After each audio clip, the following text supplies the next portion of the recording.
안녕하세요. 나만의 노하우 영상을 제작하게 된 교사 배종현입니다. 학교에서 학생들을 가르치다 보면 학급 활동이나 동아리 활동, 자율교육 과정 등의 여러 활동들이 뭘 해야 될지 항상 고민이 되는데요. 제가 했던 것들을 바탕으로 여러분께 이런 노하우를 나누고자 합니다.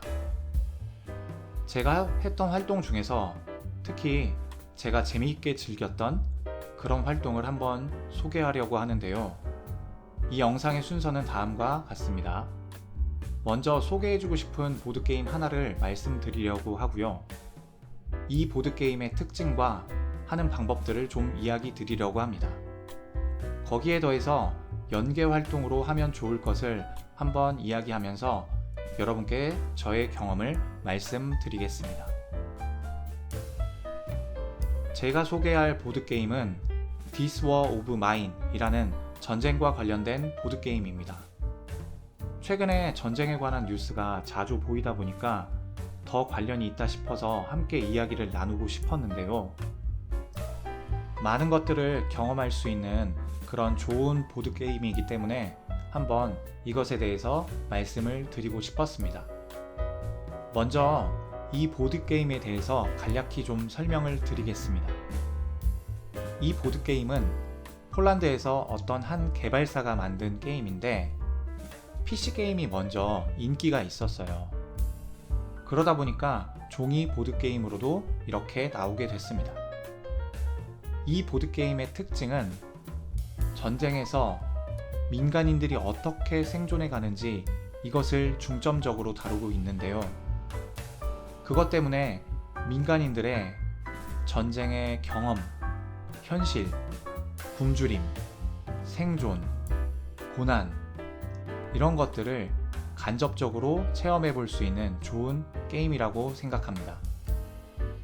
폴란드에서는 이것을 교육에 실제로 적용시킬 수 있도록 채택했다고 합니다. 그리고 이 보드게임의 핵심 내용 중에 하나가 뭐냐면 플레이어들에게 도덕적인 선택을 내리게 해요. 그래서 그 행동을 어떻게 하냐, 선택을 어떻게 하냐에 따라서 게임 진행과 캐릭터 간 관계에 영향을 미치기도 합니다.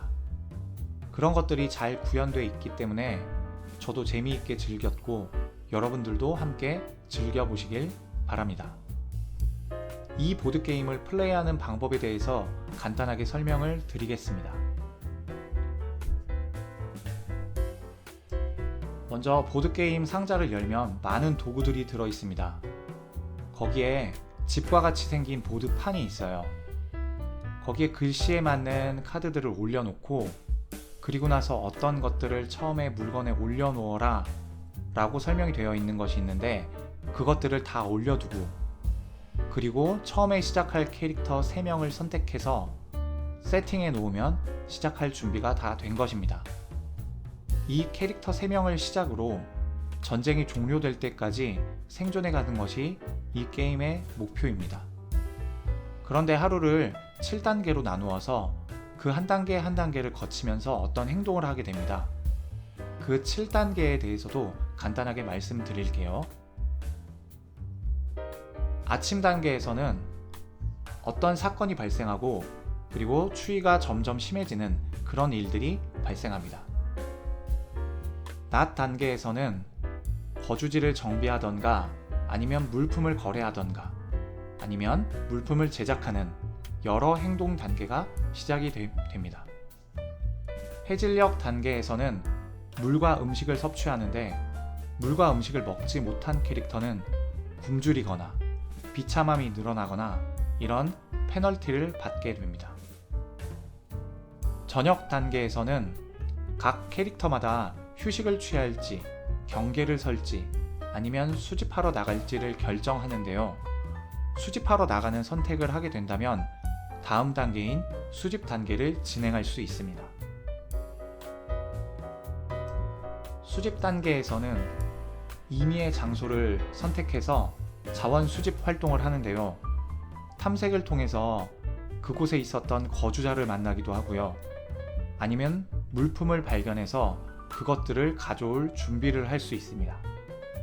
그렇게 수집 활동을 나간 동안에 거주지에서는 야간 습격 단계가 이루어지는데 다른 무리의 습격을 방어하게 됩니다. 방어하지 못하게 되면 물품을 뺏기거나 아니면 상처를 입기도 합니다. 그리고 이제 새벽 단계가 되면 수집조가 거주지로 돌아오고 치료를 하고 운명 카드를 뽑아서 처리하고, 그리고 이야기 행동 카드라는 조금 좋은 선택지를 우리가 고를 수 있는 행동들을 하게 됩니다. 그렇게 7단계의 행동을 모두 마치게 되면 하루가 지난 거예요.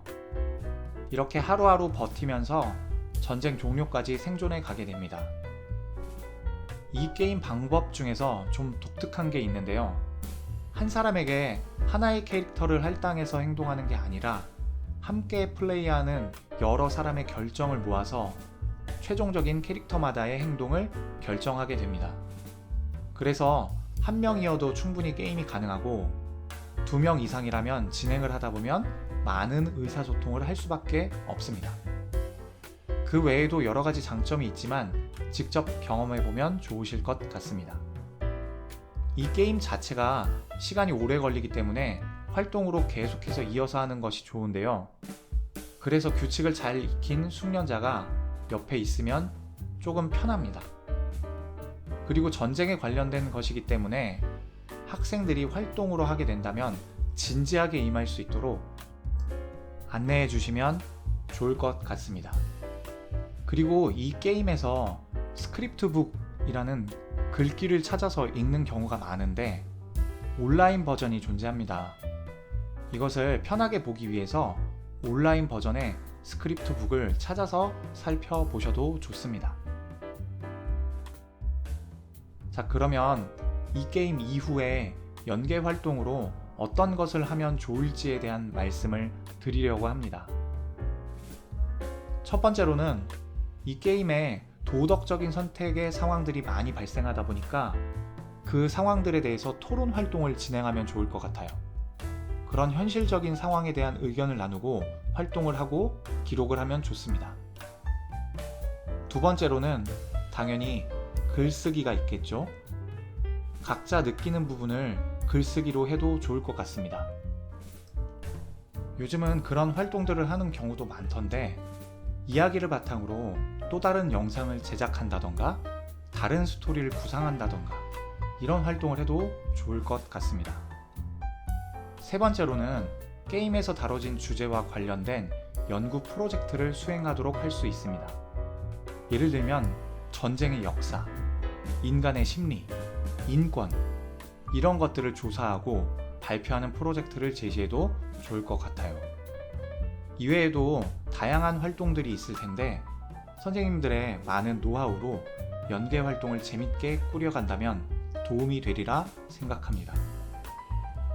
지금까지 이렇게 보드게임과 연계 활동에 대해서 말씀을 드렸는데 잠깐의 일회성 활동이 아니라 지속해가는 활동으로 보드게임을 즐기고 거기서 이야기를 나누고 연계 활동까지 연결해 간다면은 아이들도 즐겁게 활동을 하고 생활기록부에도 좋은 기록을 할 수 있을 것이라 생각이 됩니다.